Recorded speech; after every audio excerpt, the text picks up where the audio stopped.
Regarding the feminist movement, what does the slogan "make the personal political" mean? To me, that I always hated that slogan. What it really means is you take your personal damage.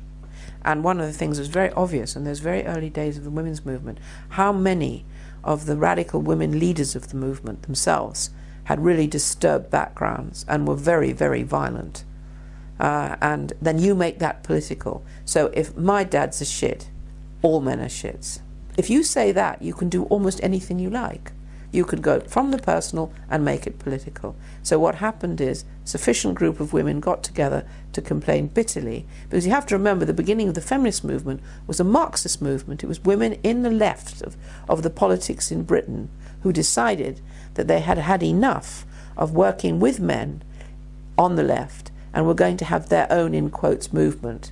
So our feminist movement never grew from a grassroots of the working class women that they were always talking about. There weren't any working class women. It was actually academics, university lecturers, young women students was the beginning of the women's movement. The most successful part of it is that at that point in the 70s, if you think about it, the majority of women who were journalists internationally were very heavy radical feminists. So they had the women's pages.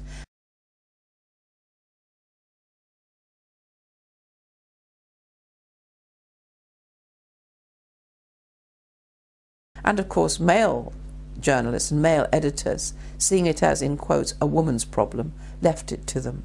And very quickly there was a savage kind of censorship, and anybody who dared argue was in very serious trouble.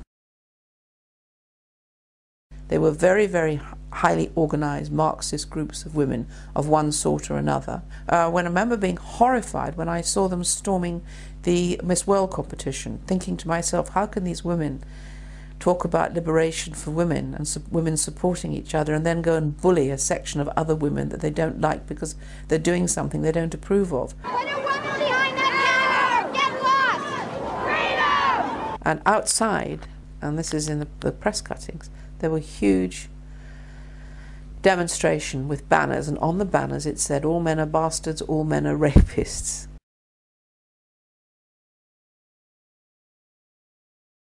And I asked the police, I went down and said to the police, if that was black men or Jews, you'd arrest those women. But why don't you arrest them? They just looked very uncomfortable. And one of them said, we're frightened of them.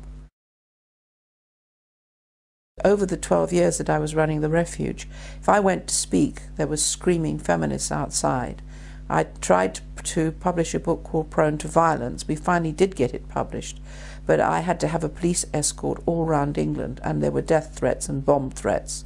And the final moment came for me after struggling for all those years, when the bomb disposal unit came to my house, because there was a suspect package, and said everything that came to me had to go to them first, because they were concerned about my safety and the safety of my family. And that's when I left England and went into exile for something like 15 years.